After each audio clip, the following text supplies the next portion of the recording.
Hello dear students, कैसे हो आप सभी। आई थिंक सभी बहुत बहुत अच्छे होंगे और बहुत अच्छे से अपने बीएससी नर्सिंग एंट्रेंस एग्जाम की तैयारी कर रहे होंगे या करने की सोच रहे होंगे। जो बच्चे इस साल 2025 के अंदर बीएससी नर्सिंग का एग्जाम देना चाहता है, उसके माइंड में एक क्वेश्चन बार बार अराइज हो रहा होगा कि सर हम लोग तैयारी किस तरीके से करनी है और सिलेबस क्या रहता है, कॉलेज कौन सी मिलती है हमें आरयूएचएस के अंदर, एम्स के अंदर, बीएचयू, यूपी, बिहार, जिस तरीके के आप एग्जाम दोगे हर स्टेट के, कौन कौन से स्टेट में कौन कौन सी कॉलेज मिलती है, कौन कौन से फॉर्म निकल सकते हैं। तो सारी ही चीजें हम बात करेंगे। बहुत बेसिक से मैं बता रहा हूँ भाई बीएससी नर्सिंग का कोर्स कौन कौन कर सकता है और बीएससी नर्सिंग का कोर्स करने के लिए क्वालिफिकेशन क्या चाहिए, फिर हम बताएंगे तैयारी कैसे करें। तो सबसे पहले बेटा हम लोग बात करते हैं आपके सामने। सबसे पहले बहुत बेसिक चीज, अगर आप बीएससी नर्सिंग का कोर्स करने की सोच रहे हो तो आपकी मिनिमम क्वालिफिकेशन, कोई भी बच्चा अगर बीएससी नर्सिंग का कोर्स करना चाहे तो इसकी मिनिमम क्वालिफिकेशन होती है 12th पास फिजिक्स केमिस्ट्री बायोलॉजी से। यूआर ओबीसी ईडब्ल्यूएस से 12th के अंदर मिनिमम आपके 50% और एससी एसटी से 45%। लेकिन अगर आप राजस्थान के एग्जाम दोगे तो बेटा राजस्थान में क्या होता है, यूआर ओबीसी ईडब्ल्यूएस को 45%, एससी एसटी को 40% चाहिए होती है।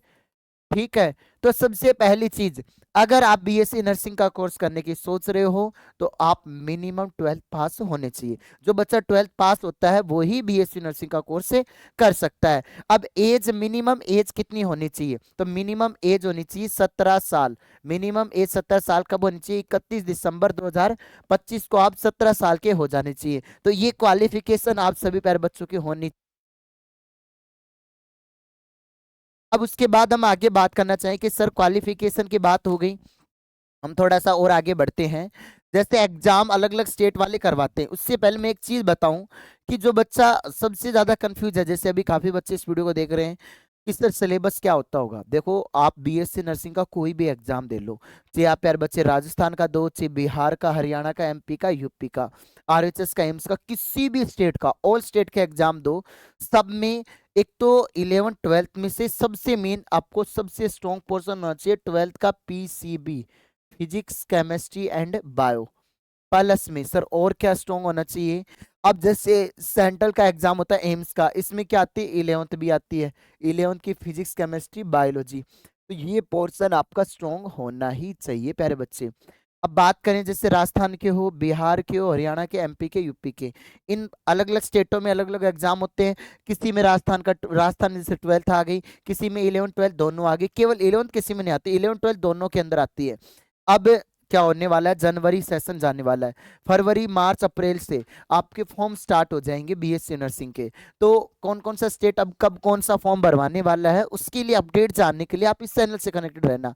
और इसके लिए अगर हम अलग अलग तरीके की हमने सीरीज करवा रखी है इस यूट्यूब के ऊपर एमसीक्यू के रूप में, तो जैसे फाइटर सीरीज है आपके सामने, रफ्तार सीरीज आपके सामने, और अभी एक नई सीरीज और स्टार्ट हुई जिसको हम बोलेंगे राफेल सीरीज। तो ये आप कोई भी सीरीज से जुड़ सकते हो बच्चे, पढ़ सकते हो।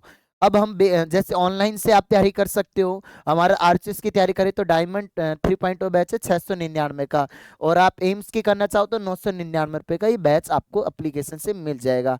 और ऑफलाइन आकर तैयारी करो तो ऑफलाइन हमारे नए बैच स्टार्ट हो रहे हैं, अभी 15 जनवरी से स्टार्ट हुए। तो जो बच्चा आना चाहे इस नंबर पे कॉल कर ले, 88 52 0 41 88 9। ये हेल्पलाइन नंबर है, इस पे कॉल करके आप हमारे नए फाउंडेशन बैच से जुड़ सकते हो। तो ये तो चीज जो है आपकी बेसिकली।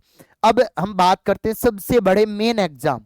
अगर आप बीएससी नर्सिंग का कोर्स करने की सोच रहे हो तो वो सेंट्रल लेवल का एक एग्जाम होता है जिसको हम बोलते हैं बेटा कौन सा, एम्स का, और एक होता है नीट का। आप नीट के थ्रू भी बीएससी नर्सिंग का कोर्स कर सकते हो, इसके लिए मैं एक सेपरेट वीडियो लाऊंगा। लेकिन इससे पहले अगर मैं बात करूं एम्स के बीएससी नर्सिंग के कोर्स की बात करूं, एम्स के अंदर बीएससी नर्सिंग का कोर्स केवल गर्ल्स ही कर सकती है। यूआर ओबीसी डब्ल्यूएस से 55% होनी चाहिए, एससी एसटी से आपकी 50% होनी चाहिए, 12th पास होना चाहिए फिजिक्स केमिस्ट्री बायोलॉजी। अब सर हम एम्स से बीएससी नर्सिंग कोर्स करने का सोच रहे हैं तो हमारा सिलेबस का क्राइटेरिया क्या रहेगा। प्यारे बच्चे एम्स में बायोलॉजी के क्वेश्चन आएंगे 30, फिजिक्स के आएंगे 30, केमिस्ट्री के आएंगे 30, टोटल 90 क्वेश्चन तो ये हो गए। प्लस में 10 क्वेश्चंस आपके और आएंगे, जो 10 क्वेश्चंस किसके आएंगे आपके सामने, वो आएंगे बेटा जीके के। तो टोटल आपका 100 एमसीक्यू का पेपर रहेगा, 100 मार्क्स का, 11 12 दोनों आएगी। नेगेटिव मार्किंग होती है 1/3। और इसमें से अगर आप मिनिमम 65% ला रहे हो तो आपको कोई ना कोई एम्स की कॉलेज मिल जाती है। अभी मैं बात करूं पूरे ऑल ओवर इंडिया के अंदर, भारत के अंदर टोटल नंबर ऑफ एम्स है, एम्स की संख्या 18। अब यही एम्स की कॉलेजों की संख्या बढ़ने वाली है, ये 22 तक हो जाएगी। अब एम्स के अंदर टोटल सीट है, एम्स बीएससी नर्सिंग के अंदर टोटल सीट है 1291, लेकिन मेरे प्यारे बच्चे इनकी संख्या बढ़कर 1500 के अराउंड होने वाली है, क्योंकि नई एम्स खुलेंगी, हर एक एम्स के अंदर सीट बढ़ेगी आपके सामने। तो ये आपके सामने एक अच्छी अपॉर्चुनिटी होने वाली है अगर आप बीएससी नर्सिंग का कोर्स करने का सोच रहे हैं। अब सर क्या बॉयज भी एम्स के अंदर जा सकते हैं क्या? बिल्कुल मेरे प्यारे बच्चे, बॉयज भी जा सकते हैं। बॉयज के लिए कोर्स होता है पैरामेडिकल का। अब पैरामेडिकल के कोर्स के लिए क्या क्वालिफिकेशन चाहिए होगी? उसके लिए भी प्यारे बच्चे 12th पास चाहिए होगा, लेकिन उसमें थोड़ा सा क्वालिफिकेशन में चेंज हो जाता है। उसमें गर्ल्स भी फॉर्म भर सकती है, बॉयज भी भर सकती है नहीं सॉरी भर सकते हैं, ठीक है। अब बॉयज के अंदर पीसीबी के साथ साथ अगर आपके पास मैथ भी है तो आप पैरामेडिकल का कोर्स कर सकते हो, और फिर वहां पर ये जो क्वालिफिकेशन थी ये 55 से 50 चली जाती है, और ये 50 से 45 चली जाती है। तो आपके पास पैरामेडिकल का ऑप्शन भी होता है। लगभग अलग अलग एम्स पैरामेडिकल का कोर्स करवाती है, सबके अंदर अलग सीट होती है। अब उसके बाद हम आगे बात करें, नहीं सर जी हम तो गर्ल्स से नहीं है, हमें तो बीएससी नर्सिंग का कोर्स करना है, तो हम क्या करें? तो प्यारे बच्चे, आप गर्ल्स से नहीं हो, ठीक है, आप बॉयज हो और आप बीएससी नर्सिंग कोर्स करना चाहते हो, तो सबसे बेस्ट ऑप्शन आपके लिए राजस्थान है। राजस्थान के अंदर 85% सीट स्टेट की है। अगर राजस्थान के अदर स्टेट के बच्चे फॉर्म भर सकते हैं 15%। इसके अंदर बॉयज एंड गर्ल्स दोनों ही फॉर्म भर सकते हैं। 12th पास क्वालिफिकेशन होनी चाहिए। जनरल ओबीसी डब्ल्यूएस से 45%, एससी एसटी से 40% आपकी होनी चाहिए। अब सर सिलेबस में क्या आता है? राजस्थान में केवल 12th पास आता है, वही सिलेबस 12th का आता है। केवल पीसीबी के 100 क्वेश्चन आते हैं। इस बार अगर आप 75% ला रहे हो तो आपको एक गवर्नमेंट कॉलेज मिल सकती है, क्योंकि आपसे क्वेश्चन आ रहा होगा माइंड में कि सर राजस्थान में गवर्नमेंट कॉलेज कितनी है? पर बच्चे गवर्नमेंट कॉलेज की संख्या 39 से लेकर 40 है, और इनके अंदर सीट 2500 प्लस है। और इसमें सबसे टॉप कॉलेज है एसएमएस, जिसके अंदर सीट है प्यारे बच्चे 100। इसमें ना तो कोई फीस लगती है, ना कुछ रहने के चार्ज। बॉयज के लगते हैं, हॉस्टल बॉयज के लिए है नहीं, गर्ल्स के लिए हॉस्टल की सुविधा है, तो वो फ्री ऑफ कॉस्ट है। तो ये आपके सामने एक अच्छी अपॉर्चुनिटी है। राजस्थान से बीएससी नर्सिंग कोर्स करने की सोच रहे हो तो आरएचएस से बीएससी नर्सिंग करो मेरे लाडले बच्चे, और ये क्वालिफिकेशन आपको चाहिए होती है। अब थोड़ा और आगे बात करें, एलिजिबिलिटी मैंने बता दी है। सिलेबस में क्या आता है? बायोलॉजी के 34 क्वेश्चन आएंगे, 33 केमिस्ट्री के, 33 फिजिक्स के। नेगेटिव मार्किंग होती नहीं, वही 100 क्वेश्चन आपको आए, फॉर्म दोनों ही भर सकते हैं। मिनिमम एज वही 17 साल हो जानी चाहिए। अब 17 साल, अब जो बच्चे फॉर्म भर रहे हैं, जैसे मैं एक क्वालिफिकेशन तुम्हें दिखाऊं, ये पहले थी, अब लेकिन अब इसमें थोड़ा चेंजमेंट हुआ।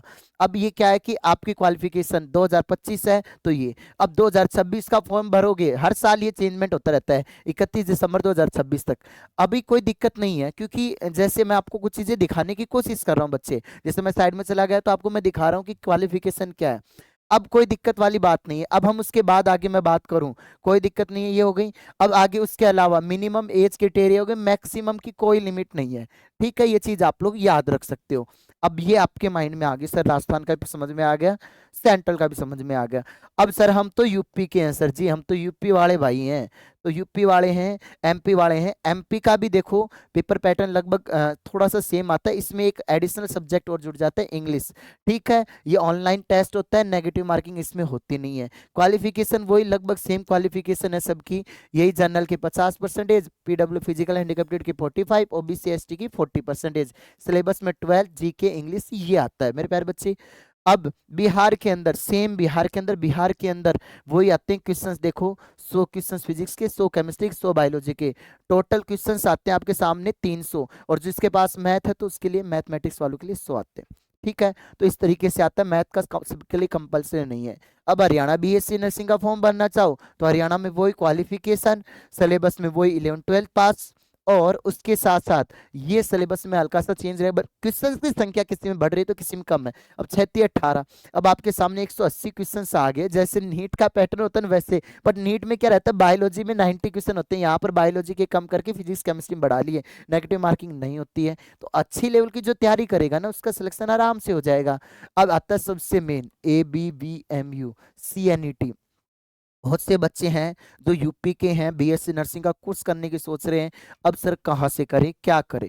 यार बच्चे, अगर आप यूपी के हो, बीएससी नर्सिंग का कोर्स करने की सोच रहे हो, तो राजस्थान के फॉर्म भी आप लोग भर सकते हो। उसके अलावा अदर स्टेट के फॉर्म भी भर सकते हो। लेकिन अगर मैं आपके स्टेट की बात करूं, तो आपकी 100 की 100% सीट, अगर यूपी के हो तो यूपी के बच्चों के लिए 100% गवर्नमेंट की सीट गवर्नमेंट वालों के लिए रहती है। लेकिन जैसे राजस्थान का बच्चा यूपी में जाए, तो अदर स्टेट वालों के लिए केवल प्राइवेट कॉलेज ही मिलेगी, गवर्नमेंट नहीं मिलेगी। समझ गए? और 12th पास होने चाहिए। जनरल ओबीसी से 45, एससी एसटी से 40% है। सिलेबस में nursing aptitude, physics, chemistry, biology और इंग्लिश, ये आपका सिलेबस रहता है। ठीक है, ये इतने क्वेश्चंस आएंगे, सबके 40-40 क्वेश्चंस के अराउंड आपके आने वाले हैं। टोटल 200 क्वेश्चंस आपके आएंगे।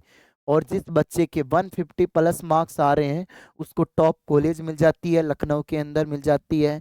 ठीक है, केजीएमयू मिल जाती है, एबीवीएमयू कॉलेज मिल जाती है, अच्छी अच्छी कॉलेजें आपको मिल जाती है प्यारे बच्चे। अब एक चीज जो आपके माइंड में आ रही होगी, मैं आपको एक और चीज दिखाने जा रहा हूँ जो आप लोगों के लिए आई थिंक इम्पोर्टेंट होगा, और ये आपको पता होना चाहिए। अब कई बच्चे सोचते हैं सर हम यूपी से हैं, अब यूपी के अंदर बीएचयू का फॉर्म निकलता है, क्या हम भर सकते हैं? प्यारे बच्चे, बीएचयू के अंदर कॉलेज लेने के लिए आपको नीट का एग्जाम देना होगा। इसके अंदर सीएनईटी से कॉलेज नहीं मिलती है। तो बनारस हिंदू यूनिवर्सिटी में आपको एडमिशन लेना है, तो नीट के अंदर एडमिशन, नीट का एग्जाम दो। नीट 2025 में 550 प्लस मार्क्स लाओ, तब जाके आपको कहीं चांसेस मिलेंगे कि आपको एक सीट मिल जाए बीएचयू के अंदर। तो मैंने हर एक चीज आपको बताई बहुत बेसिक से। आपके सामने मेडिकल में जाने का सबसे बेस्ट ऑप्शन है। अब आप सोचो कि अगर आप बीएससी नर्सिंग का कोर्स कितने दिनों का होता होगा। देखो मैं बताऊं, अगर कोई बच्चा बीएससी नर्सिंग करने की सोच रहा है, तो इसका मिनिमम कोर्स होता है 4 साल का। कितने साल का प्यारे बच्चे? 4 ईयर कोर्स है ये। अब 4 साल का कोर्स है।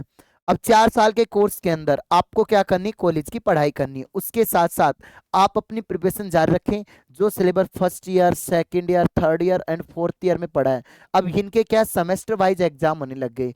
अब 8 सेमेस्टर होने लग गए टोटल। तो इन्हीं के अंदर प्यारे बच्चे, आप चीज समझने की कोशिश करना, इन्हीं के अंदर एग्जाम लगता है। इन्हीं के बेसिस पर एक एग्जाम होता है, जैसे सबसे बेस्ट होता है नॉर्थ नर्सिंग ऑफिसर का, ये आप एग्जाम दो। ये नहीं देना चाहते हो तो सेंट्रल के, स्टेट के एग्जाम दो। मैं ये कह रहा हूँ कि मिनिमम सैलरी अगर स्टेट के भी दे रहे हो, तो आपकी 50,000 कहीं नहीं जानी। और अच्छा हो गया इसके अंदर तो 1 लाख के अराउंड आपकी सैलरी हो जाएगी। तो ऑप्शंस आपके पास सारे हैं, लेकिन उन ऑप्शन में आपको मेहनत करनी होगी, उसके लिए आपको कंटिन्यू पढ़ना होगा। तो सबसे पहले एंट्रेंस एग्जाम निकालो, उसके बाद ही आपको सैलरी आपके हाथ में आ पाएगी। तो मैंने आपको सारी डिटेल, एक एक जानकारी बिल्कुल बेसिक से बताई है। रियली में आपको लगा कि ये वीडियो मेरे लिए थोड़ी बहुत भी हेल्पफुल है, तो एक लाइक करके कमेंट बॉक्स में कमेंट करना और अपनी प्रेजेंस शो करना। आज के लिए इतना ही। धन्यवाद। जय हिंद, जय भारत, वंदे मातरम। Love you to all student. मिलते हैं नेक्स्ट वीडियो में ऐसे ही बढ़िया अपडेट के साथ।